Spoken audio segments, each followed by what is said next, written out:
Welcome. I will host Banter Blitz tonight, and this is the second time I am playing the Banter Blitz. The first time it was a lot of fun, and I am Midas Ratsma. I'm a FIDE master from the Netherlands. For my work, I'm a full-time chess coach and content developer. I made 2 chessable courses, which I will be playing tonight. Together, they form a complete repertoire for club players, an attacking repertoire. And those variations I will play the entire night, so you can challenge me with either color. So let's get started with the first game. I see that there are already many challenges, and previous Banter Blitz session I played against Oops Kitty, a tense game. So I will play again, and let's see what's going to happen. So e4, we reply with e5.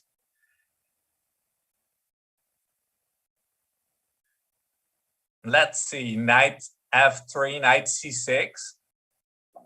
And the Italian opening, where we will play the 2 knights defense, immediately attacking the pawn on e4, knight g5. This is one of the most fun variations in the course. We will counter with d5, and now we will attack the bishop with b5.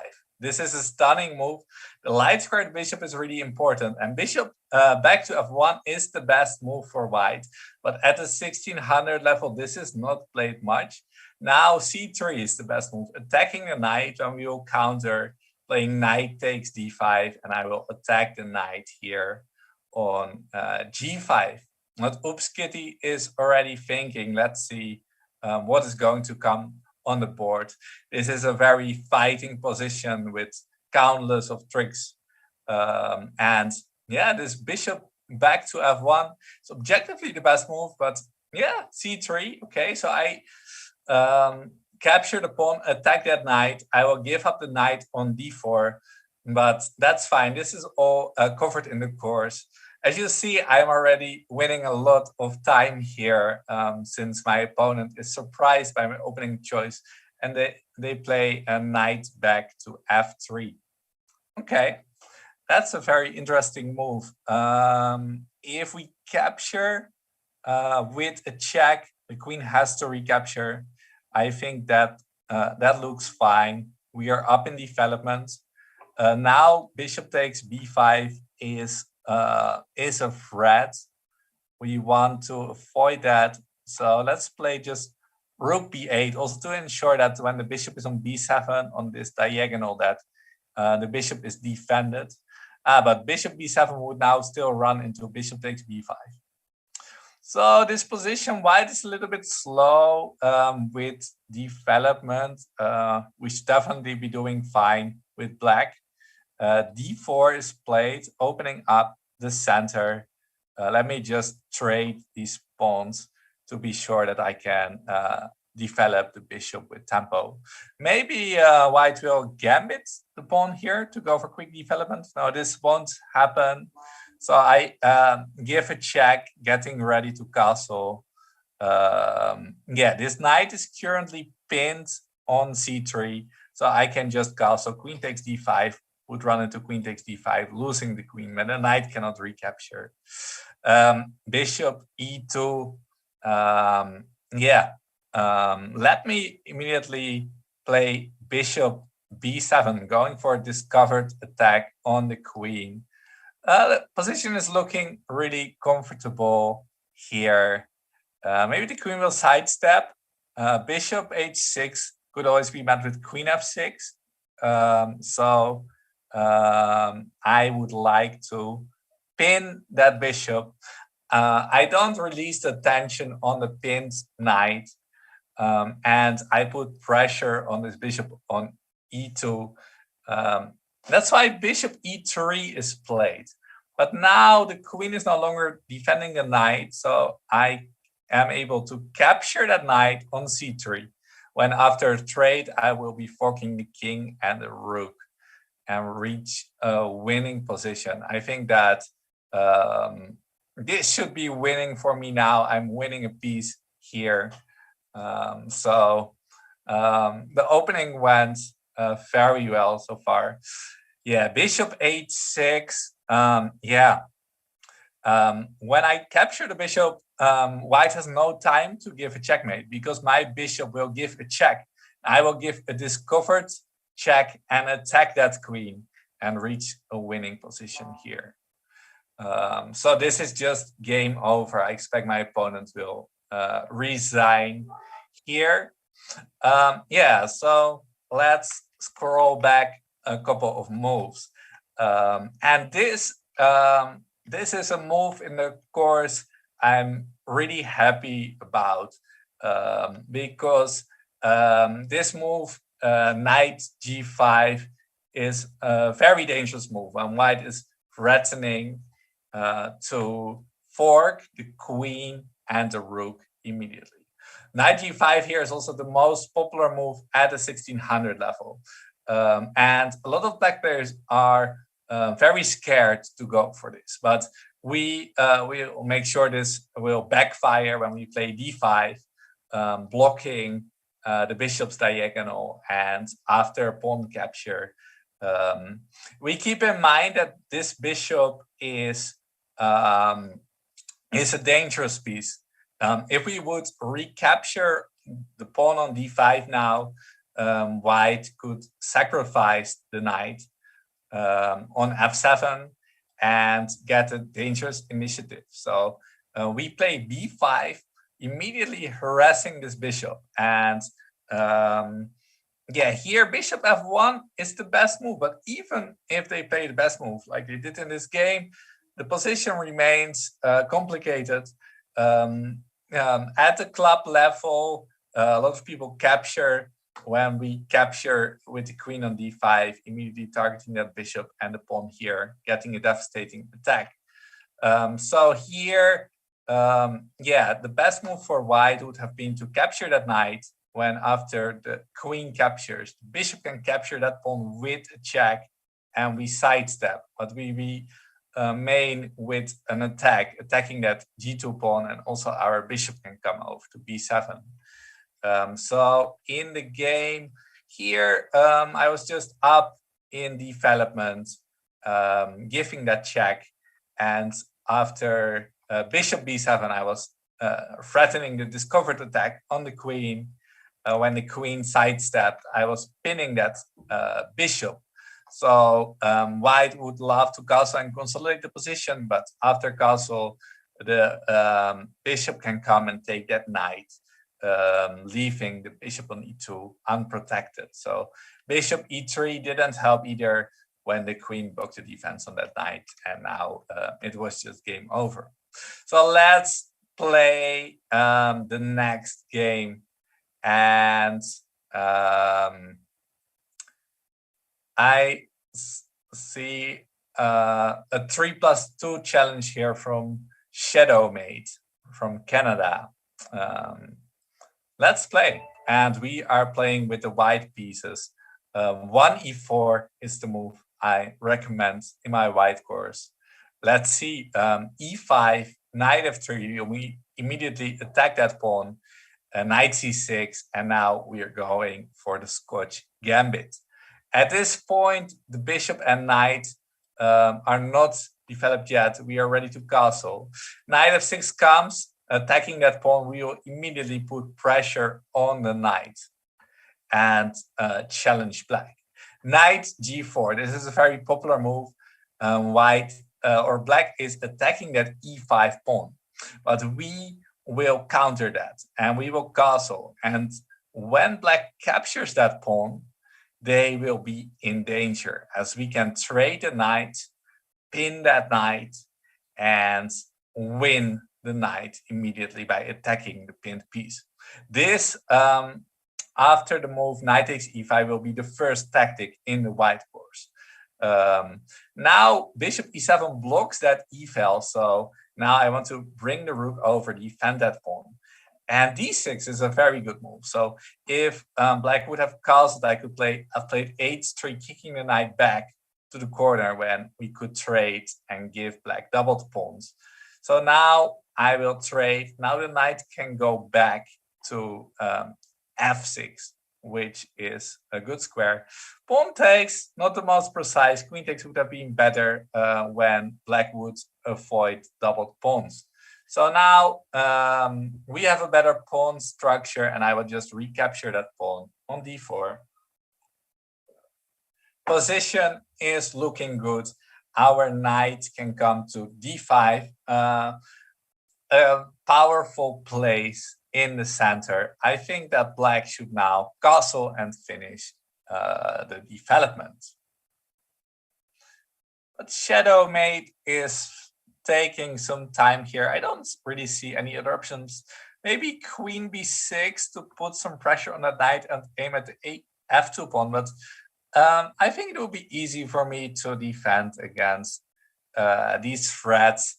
For example, I could play c3, defending the knight. Okay, so castle is finally played. I don't want to trade and bring the pawn to the center, open a b-file. So I will just continue. I will just continue with knight c3. Although I think queen b6 could be dangerous. This is a variation where I have to calculate a little bit, because after queen b6, when I capture that knight, I'm allowing black to capture that pawn on f2, giving a check. But then I just sidestep. And when the knight is recaptured, I could go and grab that bishop and stay piece up. So I shouldn't be too scared of that. And this is also what is happening in the game. Let me calculate again. Take, I sidestep, take back, I take, and now queen h4 forks the rook and the h2 pawn, which is going for mate. So I cannot do that. Oof, this is scary stuff. So I will just drop the knight back and protect on d4. Instead, that was a long calculation for a blitz game. So I will have to speed up a little bit. My position is still solid. The bishop is attacking, so I reinforce the knight with c3. Now, yeah, this knight can always still come to the center. But now I'm keeping the position solid. Bishop e6. Yeah, my opponent still wants to put pressure on the f2 pawn. So I'm just trading these bishops now. My opponent will take back with the pawn. At least I assume they're going to take back. Yeah, I now will kick.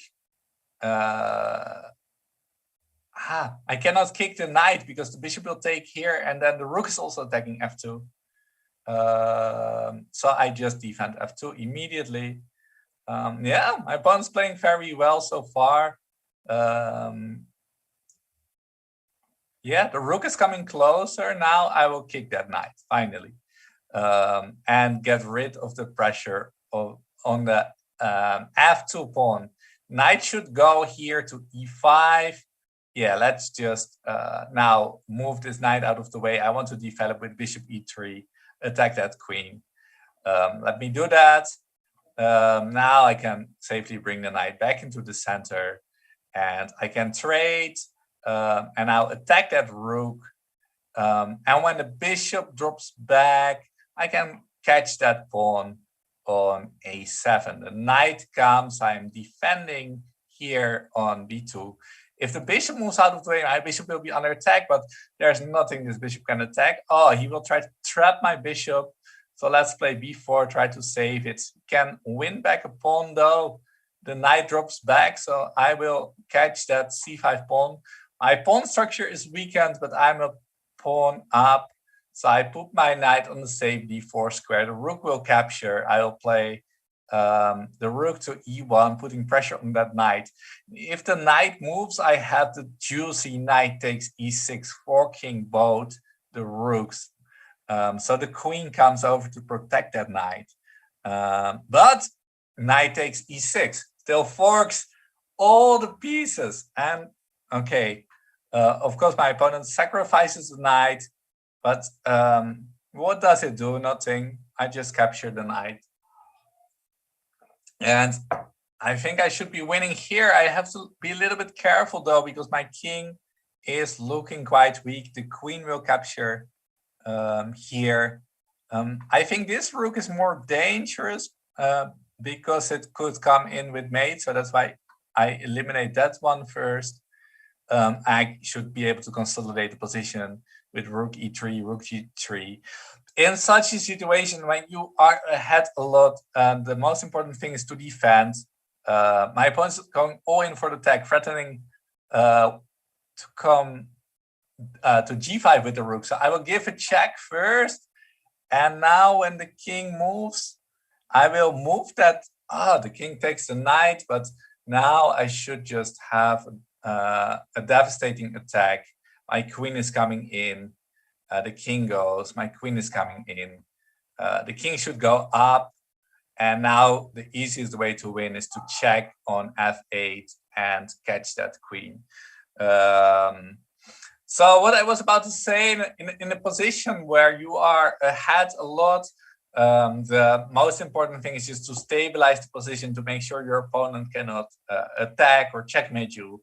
That's what I was trying to do. At this point, if the king would have gone into the corner, I would have played knight e6 to protect against the rook g5, but also to attack that rook and threaten a back rank checkmate. So I think the position should be winning either way. Here the opening was once again really interesting. We saw the Scotch Gambit as I recommend in my white course. Yeah, very dangerous opening for black. Regardless of whether they develop the knight or the bishop, we will start attacking them. So knight f6, we started attacking them. Knight g4, and after castle, black really has to watch out. They cannot capture that pawn, because after knight takes, rook e1, d6, f4, they would lose it because of the pin. So here in the game, my opponent had a lot of pressure on the f2 pawn. So here there was a tough calculation which I had to make, that when I captured that knight, my opponent could capture the pawn, giving a check. I would sidestep. The pawn would capture back the knight on c6, and I would be a piece up and I would capture that bishop. But then when the queen would come to h4, my opponent would be threatening both queen takes h2 checkmate and queen captures rook. And I would lose the rook and I would be down in material. So that's why I didn't play that and kept on defending that knight. When in the end, the position remained more or less balanced. And at some point here, I had a nice trick. I couldn't grab that pawn immediately as the queen was defending it. So I was first threatening to trap that rook with the bishop move when the bishop blocked, and the bishop blocked also the queen's diagonal to defend that pawn when I grabbed that pawn for free. So from now on, I started gaining the initiative and managed to win the game. So looking forward to the next game. And let's see, let's go for a 3+2. And I will accept the challenge from Gate, opponent from Sweden. And I will be playing black here. Let's see what opening will come up now. We had already so many fighting openings in the first two games. e4, once again, knight f3. And we have the rouleau pass. We are immediately attacking that bishop, challenging white what to do. The bishop drops back. Knight f6, we are attacking the e4 pawn. And are we going to see an open Spanish? Yes, we are. We will grab that pawn immediately. Here, d4 is the most popular move at the top level. Rook e1 is the most popular move at the 1600 level, which is a little bit less challenging. And rook e1 is played. Knight c5 drops back, attacks that light squared bishop. And we remember that always when we capture that pawn here, we will agree to give it back, but we want to have natural development. So now white is threatening this covered attack here. We should trade the knight, and when the rook captures with bishop e7 ready to castle, this bishop is under attack and we will gain the bishop pair. This is a position that is very easy to play for black. So we can catch the bishop pair, we can castle. Now we can play d6, start attacking that rook. And then we can also play bishop f6, attacking the d4 pawn. We can naturally develop the bishops and bring the rooks and queens to the e file. So I will be playing, if I play bishop f5, my pawn might go queen f3. Yeah, I could grab there, they could grab there. Let's avoid complications and just play bishop f6, attacking the d4 pawn. And we can also develop the bishop, bring the rook to the e file. Should be easy to play. But white also still has quite a solid position so far. Knight c3. I guess they're threatening knight d5 and maybe to exchange the bishop, which I don't like much. So d5 is always a good move to restrict that knight. A knight on c3 is typically quite bad when the pawn is placed on d5, as it cannot put so much pressure on the center, since this pawn on c2 is not joining the attack on the center. So typically white will have to reroute that knight later to some other square. Now, yeah, knight e2 is also played. And I can immediately play the bishop to g4, creating a pin on that knight. So I expect f3, breaking that pin.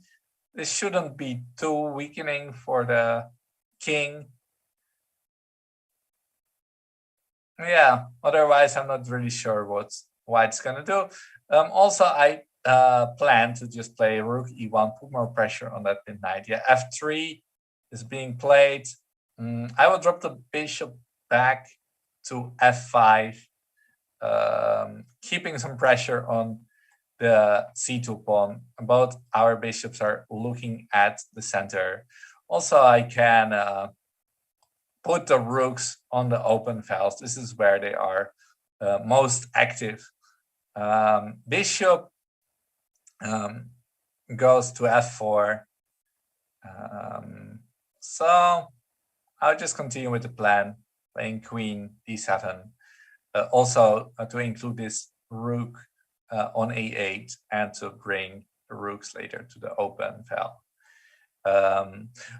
Yeah, maybe I can also go for b6, c5 to trade this central pawn. Central pawns are typically stronger than non-central pawns. But let's first put the rook on the open file.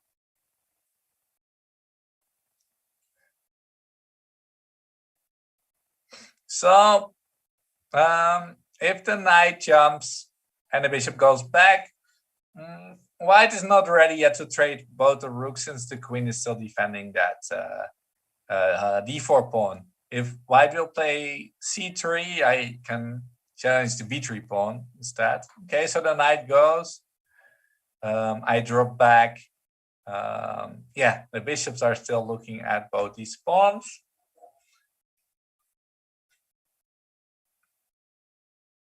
Yeah, c3 is played. And I think that I don't want white to allow this b4 to consolidate with all the pawns on the dark square. So I'll play a5 so that I can try to harass this b3 pawn. Okay, bishop g5 played. Yeah, white wants to avoid that we have the bishop pair, which makes a lot of sense. Well, we have to trade it though. The queen is now attacking here. Let's just chase that queen away. Maybe also give a square for our bishop to come back later. Queen b3 and queen b5, attacking that b3 pawn as planned. Not sure how they're going to defend it. If rook a3, I could trade rooks and come with the other rook to the e-file. b4, yeah, this should weaken the pawn structure at least a little bit after trade. Okay, they trade on the a-file to make sure they have the e-file. That makes a lot of sense. And they sacrifice the pawn immediately. Okay. So let's just accept the sacrifice. Now that our king is a little bit less safe, it would be good to trade queens, but trading queens, yeah, trading queens with queen d3 should be good. I'm also attacking the pawn there. Yeah. They could come in with a rook attack here, but let's just defend. And I think the rook doesn't have the potential to stay on the 7th rank. Rook on the 7th rank is typically really strong. Yeah, they're attacking here. This is annoying because after bishop c4, knight f5 will come. I shouldn't allow knight f5. So, okay, I think there's no other option than to just give this pawn back. But let's not allow the rook on the 7th rank again. And the bishop, I think, should be slightly better than the knight in this position. Let's avoid knight f5. Oh, damn it. This is a really bad move. The knight can come in here. Yeah, I'm giving up a pawn now. Okay, let's speed up a little bit as we are low on time. But I've given away my position a lot. This has not been going well the last couple of moves, but we can still fight. Knight e6. Okay, let's try to maybe trap the rook. b6 traps the rook. Ooh. This is a nice trick. This is a very nice trick. In Blitz, you sometimes need tricks to survive. This pawn is maybe about to fall. Yes, I'm gonna catch this pawn. Okay. I want an exchange with a trick though, but it's still not clear. Let me attack those pawns. g4, yeah. The pawns are very solid. The pawns are very solid. Let's just wait with the rook, keep on pinning that knight.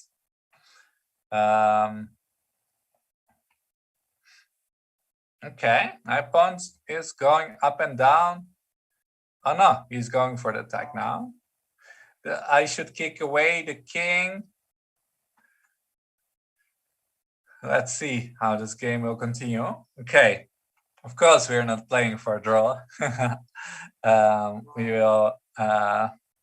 We'll keep attacking just because it's fun. Why not?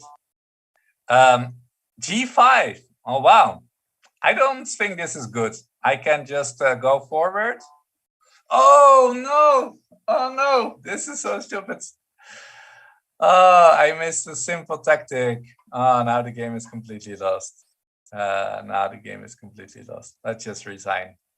Oof. This was really bad. I missed a simple fork here in the end. Let's have a look at what happened. Yeah, in the opening, we were having the open Spanish, grabbing that pawn on e4, rook e1. So after knight c5, we get a position which is easy to play for black. We can castle, we can get the bishop pair, we can move our rook to the e file. But also this position for white, it's still very solid. White didn't do much wrong either. So we were attacking. This was a nice move to shut down the knight on c3 a little bit. Typically a knight on c3 or c6 cannot put much pressure on a pawn on d5 or d4 because the queen is always defending it, and it's putting much more pressure if there's also a pawn on c4. So the knight reroutes. I pinned the knight, my pawn blocked the pin. So this was all very logical. Yeah, here I was playing for this this b pawn, and now my opponent started playing very aggressive, sacrificing a pawn. I was a pawn up, but my opponent always kept counterplay, joining the 7th rank, regaining 1 pawn. And here, I think with g6 here, things went wrong for me. This is the point where things went wrong, because after g6, knight e4, now my opponent threatens about to capture the pawn on f6 and knight d6 as the c7 pawn is pinned. And after knight d6, I will lose at least 1 or 2 pawns. So this is where things went wrong. Here, I tricked my opponent again, and here the position should be draw. Position should be a draw, but after g5, I made a horrible blunder. Yeah, don't want to look at this again. Let's just play the next game. And we have a challenge here from a very strong opponent, rated 2395. Let's just accept it. We are not afraid. And I'm playing the black pieces, d4, d5, c4, and we get the open counter gambit. Very curious to see what white will come up with. They play the most critical variation, capturing the pawn a3. This is a good move, extensively covered in the course. b4, knight g6. Let's see how my opponent will play. We typically have the plan to regain this e-pawn. Now it's an important moment where we play a5, and we want to have the c5 square available later for the bishop, and we will capture the pawn. My opponent trades the knights, and what will my opponent do here? e3. Now we have a stunning of the. I'm happy this is played. We'll play bishop c5, allowing white to capture the pawn on d4 and fork the knight and the bishop. Let's see if my opponent will take that pawn and go for the challenge. This is a really cool attacking move that has been extensively covered in the course. There are a lot of tricks here. So I'm very curious what my opponent will play. Bishop d4, that's one for today. Reply with the best move when I should play queen e7.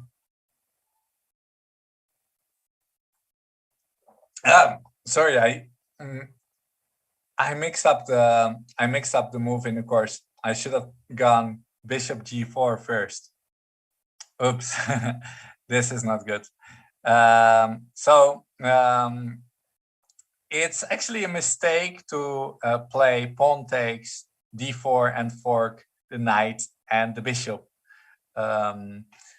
even though it looks very, very good for white. And there are many tricks. Yeah, so I misplayed the position here a little bit, but there should still be plenty of play. Castle rook d8 loses because bishop c5 also attacks my queen. It's spinning, but after rook d1, bishop e7, I'm still a piece down. So let's just develop the bishop. The knight is coming. The knight will come maybe to d5. So let's play c6 and prevent that.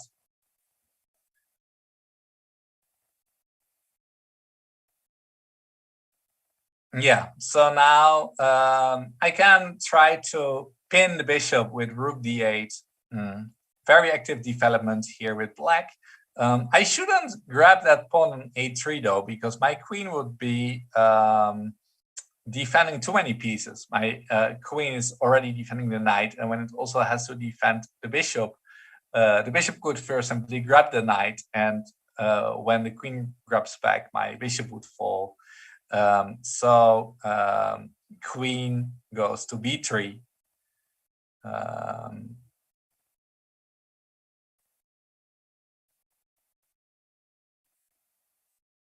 Let's develop the rook, attack the bishop. Maybe my opponent will just defend that. Yeah, they will.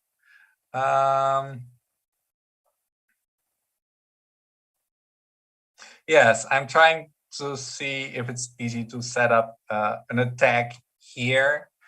But queen g5 is now losing a piece.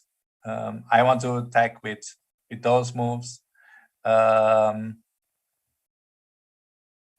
Let's play it a little bit more slowly, reroute the knight over to the king side.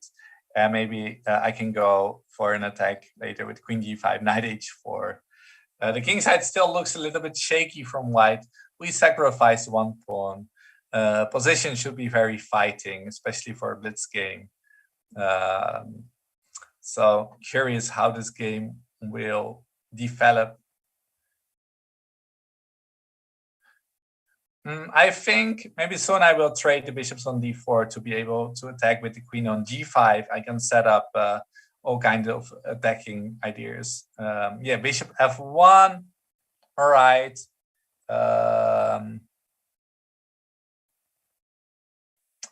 Let's attack the rook.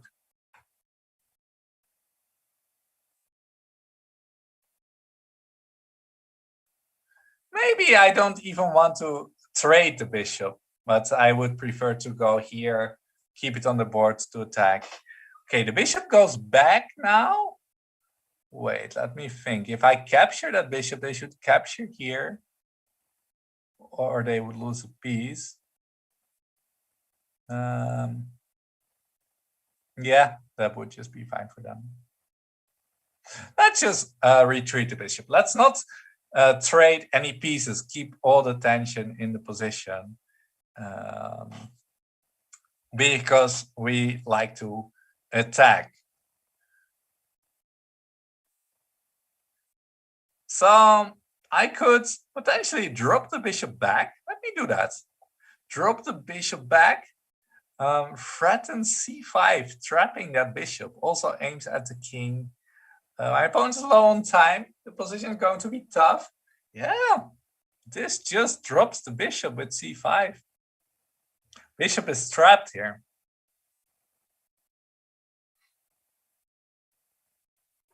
Yeah, there's a trade. Okay. Knight attacks on knight attacks here. Let's just grab that pawn. Oh, this is stupid. This is stupid. I wanted to check and regain the knight, but I forgot that the rook is hanging. And now when I take the rook first, the knight can still recapture. Yes, yes, exactly. Oof. Okay, let's bring in the queen. Knight goes. Oh, why did I make such a bad blunder? But my opponent's very low on time. Let's attack. Ah, he wants to trade the queens. Okay, rook should go to the open fell. Position is still very messy. Rook d1. Okay, they want to trade. Yeah, we should trade this. We should trade this because we're down a lot. Knight e5, knight takes. Okay, I have the bishop. But there's a fork. Oof. I misplayed this position horribly. Yeah, knight b6. Knight will catch that pawn. Oof, oof, oof. Yeah, maybe there's still small chance to grab these pawns with my bishop. Okay, one of them. We got one of them. And let's kick the knight and get the other one as well. Okay, let's get the other one. Knight attacks. Let's defend this one. This one is going to be lost. e4. Yeah, they're going to block it. Okay. I can also push h6. Okay. Should I give up this pawn or not? Let's just keep it. And now I want to, yeah, let's attack this one. Okay, I want to run with the king. Suddenly there are still some chances. I was completely lost here, but it's a blitz game. Everything happens with this little time. I'm gonna catch that pawn and try to march my a pawn down the board. And this is pretty dangerous. How is my opponent going to defend against that one? Okay, I'm running. Okay, they just claim they are also running. Yes, but now I'm trying to catch all the pawns. Knight goes. How's the knight protecting? Here. Okay, the knight's protecting here. This is Zugzwang. Zugzwang. The knight cannot move. Only g4 is possible. Yeah, the knight cannot move. Oh, the knight can fork on c1. So I go here and I try to make a queen. The knight goes back. Let's play h5. Okay. I'm going here. The knight should go back. Knight should go back. I go here. Yeah, after a2, there is knight c1. And okay, let's just play it. Let's just play it. I'm not sure this was clever. I'm now giving up. I'm now, yeah. Am I still winning this? f5? What is happening? e6 is coming. Oof, this is a very difficult endgame. e6 is coming, but I can catch the pawn with the bishop. I can catch it. I can defend my pawn. They can trade it. They can trade it. It's gonna be a draw. Wow, what a game. What a game. Yes, I'm accepting the draw. This was a crazy game, and a very exciting one. Also one where I showed one great move in the Albin counter gambit. Unfortunately, my opponent responded extremely well to this. So this move is stunning here in this position, e3 and bishop c5. So we are allowing our opponent to capture the pawn on d4, forking the knight and the bishop. So why would we ever do that? Well, the reason is that we completely would ignore what white is doing, and we will play bishop g4, targeting the queen. After f3, when white would also attack our other bishop, we would ignore that all the three pieces are hanging and play queen h4, giving another check. When the pawn blocks, four pieces would be hanging, but black has a winning position there, always covered in the course. Yeah, this is a really exciting move. After bishop takes d4, I mistakenly played queen e7.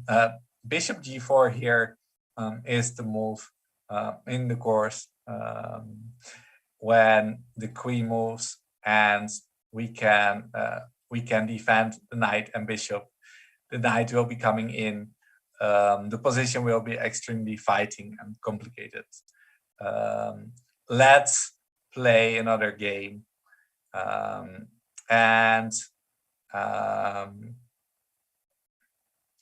Let's accept the challenge of Zevic.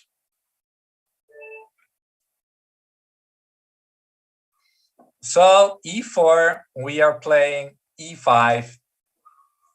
And let's see, the bishop opening. We already played knight f6, attacking this pawn. This can often transpose to the Italian. d4 right away. Here we will simply grab that pawn. Knight f3 and knight c6. And we are back in the Scotch Gambit, the opening I'm recommending with white. And my pawn plays short castle. This is a very tricky blitz opening. We'll capture the pawn immediately. Knight c3 here. Wow. What is this? I haven't seen this move before. Typically, after rook e1, everything is covered in the course. But I'm not sure this is good, actually.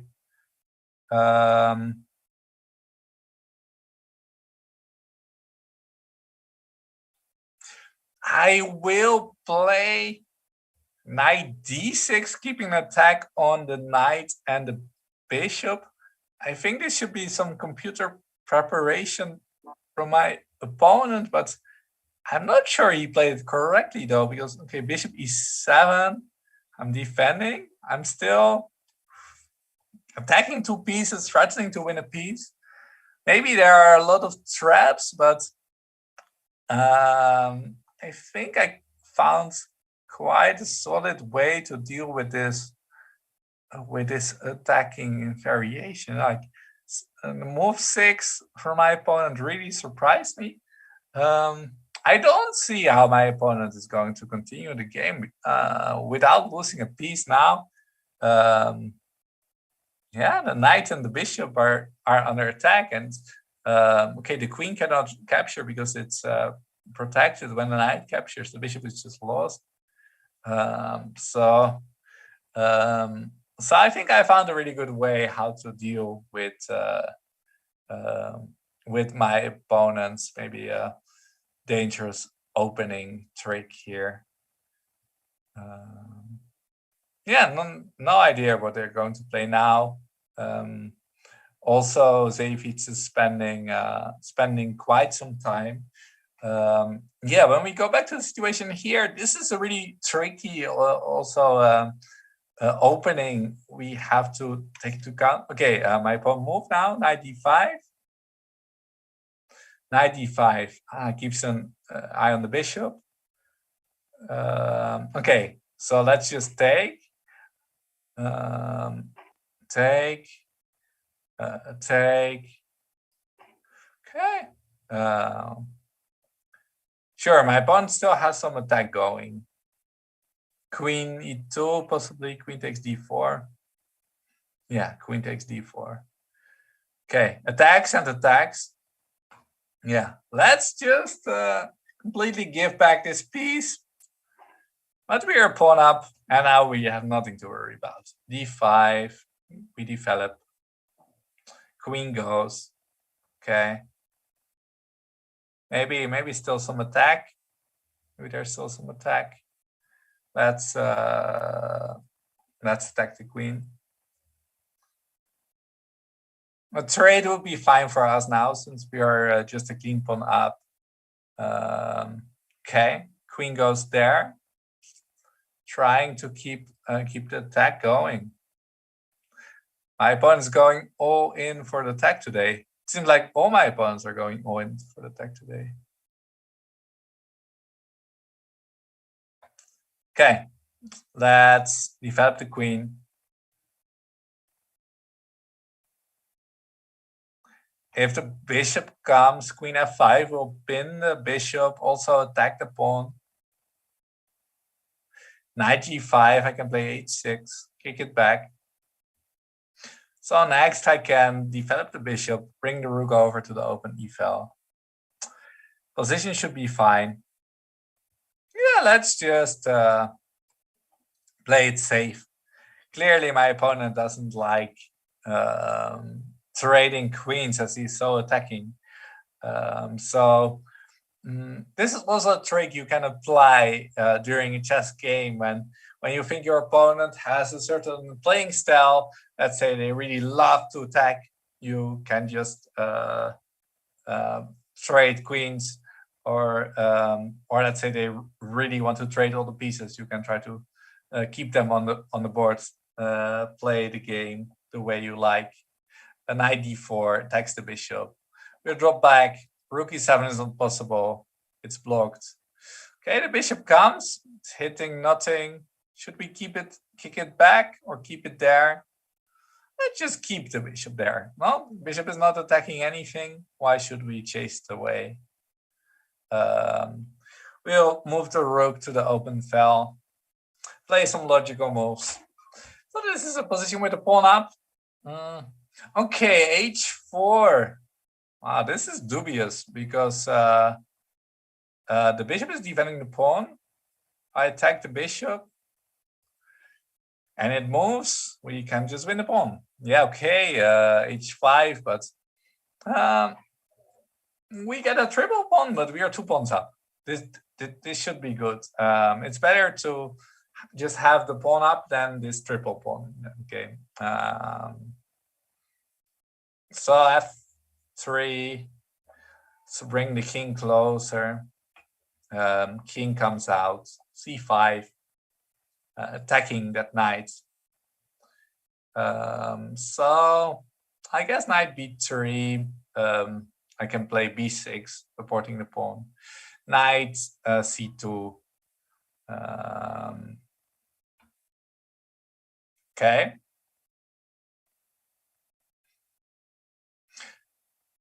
So if we trade everything, you see our king drops back a little bit and the position becomes slightly worse. We will make a small concession.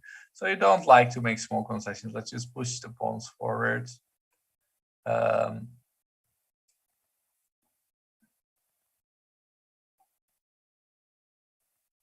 Okay. Now I think when we trade, when we recapture with the bishop, it's not really a concession. The bishop is a long-range piece and can easily get back into the game. Bishop goes. We should defend there. And play king e5. Okay, maybe the check is coming. It is coming. Okay, king is coming. Let's eye at this b3 pawn. We want that pawn. Okay, b4. Okay, that is logical. Let's play d4 now. Undermine the construction. Yeah, king goes. Okay. I should play faster. I should really speed up. Let's trade there everything. Okay. And I want to come in with king. Oh, I should not blunder forks. Don't blunder forks. Let's first attack. Okay. Knight e4, I should be able to trade and give us winning. No, there's Zugzwang. I cannot trade. I should play g4, undermine the pin. Yeah, this is winning. This is completely winning now. The king should move. Yeah, I even win the knight. And the game is over. Okay, my opponent resigns. Yeah, that was a very interesting move in the opening from my opponent here to play knight c3. So I thought that the idea behind this was that after pawn takes, I was not afraid of queen d5 threatening the knight and mate, because after that the knight can go to d6 attack the bishop, defend the f7 pawn. But I think after pawn takes c3, just the rook comes over to e1, creating a pin. White is attacking with all the pieces, so that's why I played this knight d6 when I kicked the knight and the bishop. And I think the opening should be fine after that. My opponent still found a way to more or less continue the game. But here, I just gave back the piece because you don't want to play without a castled king. But now I was just a clean pawn up, and the rest of the game went also quite well. Let's accept another challenge. Oops, Kitty, I already played in the first game. Did I already play against Friedel? I am not sure, but this is 3 minutes plus 0. I'd like to play 3 plus 2. Anyone else in 3 plus 2? Zevich, you already played. Sami Sela. Let's accept the challenge and see what opening we'll face now.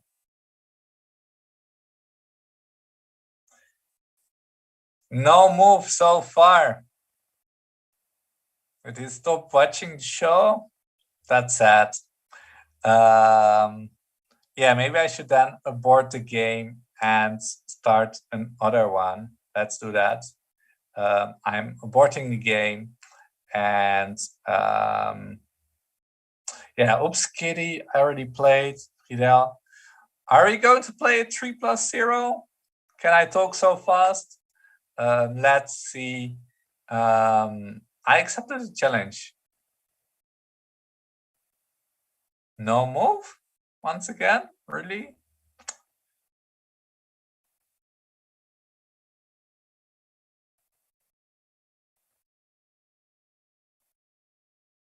Okay, let's abort then. Let's abort and see who else is challenging us.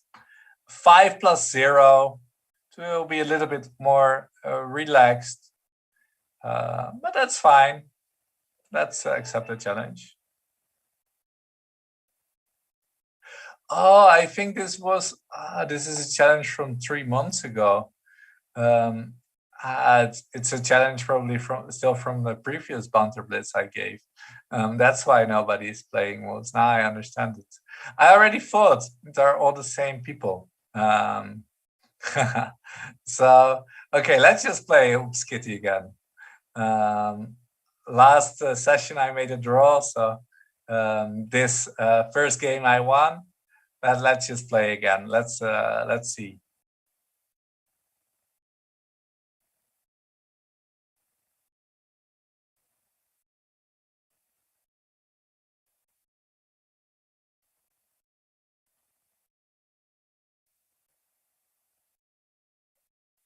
Still no move?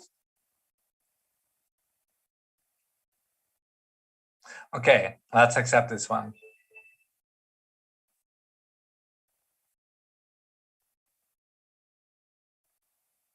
Okay, I hope, yeah, e4. We have a move on the board. Let's play e5, knight f3, knight c6, bishop b5. The Rue Lopez, we immediately kick the bishop with a6. Yeah, we already played earlier today, where we had the open Spanish, and the game ended in a draw. Oh, d3 now. So it's important that always when your opponent is defending that e5 pawn, they're threatening to capture and then capture. So now we play b5. Now we always like to put the bishop here instead of here, because with bishop c5 we run into an annoying pin frequently. So we develop the bishop, and now we play d6. When we're creating a big strategic threat to trap the knight, my opponent knows very well. He's doing his trying to give an escape square to the bishop. but we can still kick the bishop and develop the bishop. Yeah, very solid position here for both colors. I'm also ready to castle and to grab more space in the center with c5. Okay, so my opponent immediately kicks the knight back. Well, then we will go back, a4. Okay, let's castle. Yeah, there's a trade. We are fine with that. So rook e1. Let's also bring the rook to the center. It's typical move to drop the bishop back and then strike with d5 later. So let me drop the bishop back. Yeah, my opponent's doing a very typical plan in the Rue Lopez to bring the knight over so to the king side to be able to start attacking there. So let's play d5, open up the center, and get some action in this game. One interesting idea is maybe that I can push d4, undermining the c3 pawn, when the b4 pawn would also be quite weak.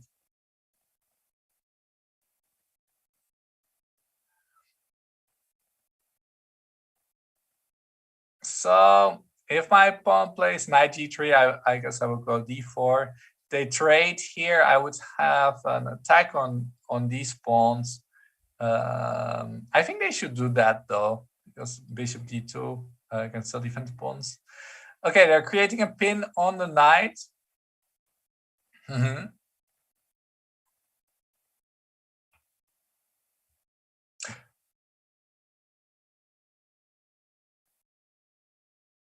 Yes.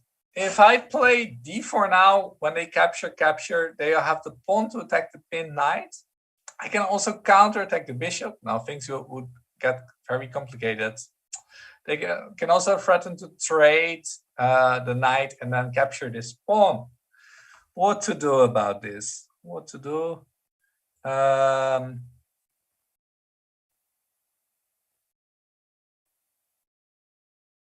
Let's just trade on e4.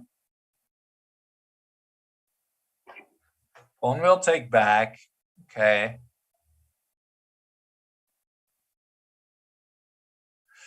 Knight is still pinned.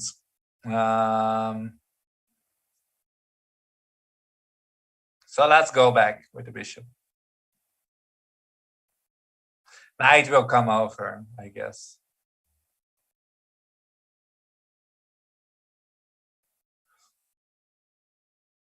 Position still looks quite fine, very balanced. My opponent played super solid so far.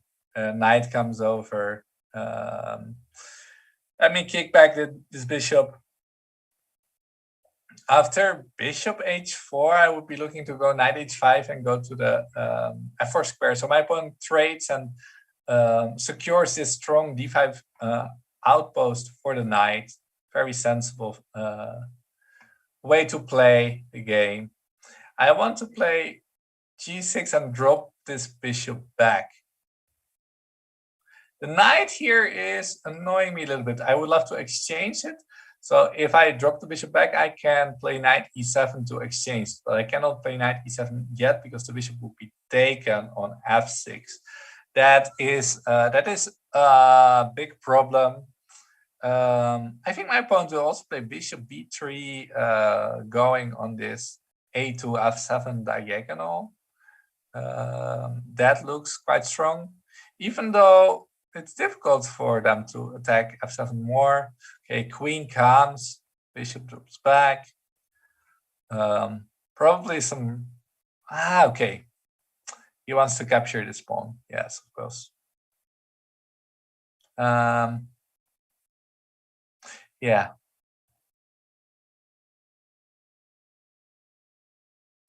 Yeah, I just play knight b8. This looks ugly.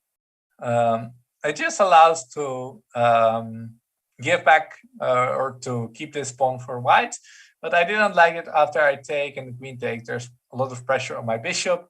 This keeps the position more unbalanced when we go towards the time trouble. So I'm looking now to possibly later now recapture, because then if the queen recaptures, I can also defend the bishop. My opponent is getting really low on time here. B6? What? I don't understand it. Let's just take the pawn. Okay, and the rook goes. Very strange maneuver. My opponent just played brilliant and then gave back the pawn for no reason. Okay, bishop b3. Let's defend this f7 pawn.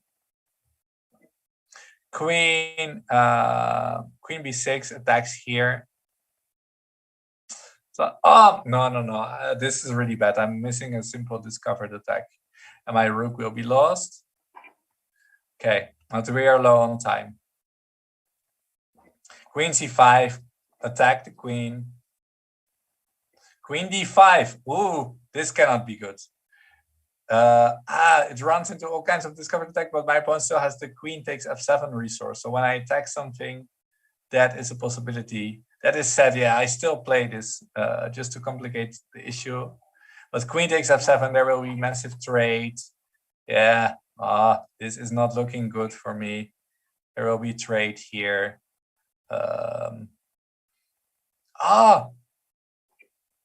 Yeah, okay, I can still grab a pawn. They can also grab this. No, my bishop is defending. Okay, they are attacking my bishop. Let's move it back. Rook c1 is coming, I guess. Rook c1, rook c7. What? My opponent is almost running out of time. Let's defend with the king. Let's move the king. Let's attack the knight. Let's move forward with the king. And okay, I'm gonna grab a pawn. I'm gonna grab another pawn. I'm gonna grab another pawn. And 4 pawns in a row. Capturing all the pawns. Oh! There's almost a mate. Rook f4, no! Oh. Okay. Yeah. And I lost the bishop now. So I'm attacking.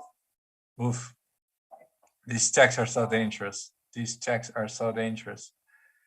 Is it going to be a perpetual check? Okay, my opponent is defending, playing for a win. Oof. What is going on here? Let me push the pawns. Go to the other side. Make a queen. What else should I do? Let's push the pawn again. Okay, let's push the pawn again. Oh. How is he going to stop them? Okay, knight is going. Let's go here. Oh, threaten maybe a rook check. What is happening? Okay, I've very little time. Oh, my opponent has perpetual check. And mate. Oof. This was a wild and crazy game, which was not the best.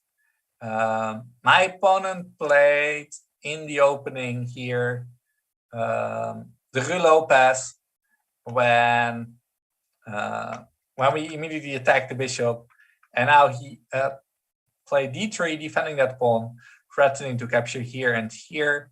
So this is all covered in the course. d6 is a big strategic idea to threaten knight a5 and get ready to capture the bishop. Let's play one final game to end the Banter Blitz show tonight. And a few seconds ago, I got a challenge here from Alex, and Alex is going to be the lucky one who can play the final game. What happened? Oh yeah, the game started. I'm playing with the black pieces. Let's see what will come up in this last opening.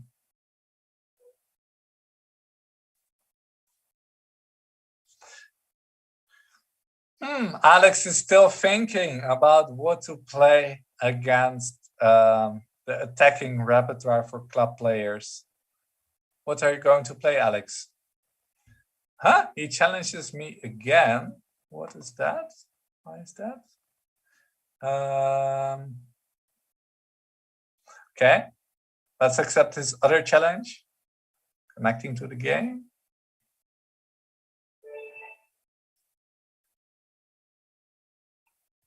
I don't see any move yet. Yeah, e4, e5. Curious to see what we're going to have. In Italian, is it going to be knight g5? Yes, going for the big attack. And we're going to play b5, harassing the bishop. One of the most fantastic variations in the course. Bishop b3. This is not so great. The knight is strong now in the center. And here, at this point, we don't want to immediately grab that bishop. The bishop can go anywhere either way. One thing that is essential in this opening is that when the bishop is no longer attacking f7, this knight will be weak, so we can attack it. This has been covered all in the course, and when the knight goes back, we'll play bishop g4, getting a deadly pin on that knight.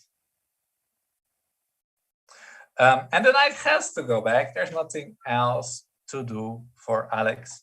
After bishop g4, after knight f3, bishop g4, we can trade there, weaken the pawn structure. Also, it's possible to play for a5, a4, and try to trap the bishop as well. So the position is looking really good, and the strategy of attacking with 4 knight g5 already backfired here for white. Alex is still thinking. Knight h3. Yeah, this looks very ugly, positionally speaking. And I'm going to come with queen d7 now, trying to grab that pawn straight away. And the white king is looking very, very weak here. So the king now helps to defend that pawn. Yeah, that's maybe what Alex should do, but it doesn't look comfortable. So let's play a5, go for a4, trying to trap that bishop. c3, okay. So now I can capture it, but the knight can no longer go to c3 at least. Pawn captures back. We want to capture with the queen or with the knight. I think with the queen it's looking better. After queen f3, we are in a situation where our king is much safer than our opponent's king. So we definitely don't want to trade the queens. So instead I will play e4, avoiding the trade, kicking the queen away again to keep the attack going. Let's see where Alex's queen is going. On f4 square, I will attack it again, gaining another tempo in development. And things are looking really good.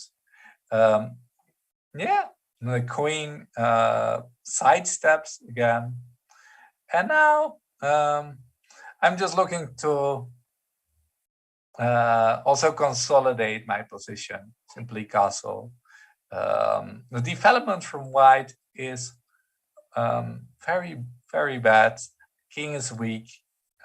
So I could try to come over with a knight to f4 and keep the attack going, or even ring a rook to g5 is also a very, very good idea. Maybe I even want to bring the rook to f3. That looks like a fantastic square. C4 attacks my queen. Let's sidestep and threaten a direct checkmate. Okay, the queen blocks. Again, the same applies that we definitely don't want to trade the queen. So we sidestep, attack that queen once again. Yeah, the queen is probably going to e3. And let's keep on attacking that queen. We are gaining so many tempos on this queen. This queen is the only piece from white that is active. And attacking the queen again. Okay, still we don't want to trade the queens. So we go for a check instead. And now there is a fantastic move here to win the game. I don't want to trade the queens. Also, my queen's under attack. I don't want to sidestep with the queen either, but I can capture this defender of the queen, giving a check to make sure that I will win the queen on the next move. Yeah, the king steps back, but now this game will finish in a checkmate in 2 moves. First, I will grab that queen, giving a deadly check. And when the king would drop back into the corner, the knight and queen would cooperate very nicely to play queen f3 and give a checkmate. So this was the final game. If you are excited to try out these very attacking openings, and if you are a club player rated somewhere between 1000 and 1800 rating, then I have these chessable courses, attacking repertoire for club players for black and attacking repertoire for club players 1e4. You can check them out. Also for both courses, there is a free short and sweet course with 15 juicy variations that you can try. I want to thank all my opponents for the fantastic fighting and attacking games tonight. It was a pleasure to play against all of you. And there was a lot of tension, a lot of tactics, and also a lot of very cool opening novelties in the course. So it was great to be back here in the Banter Blitz. And thank you so much for watching tonight.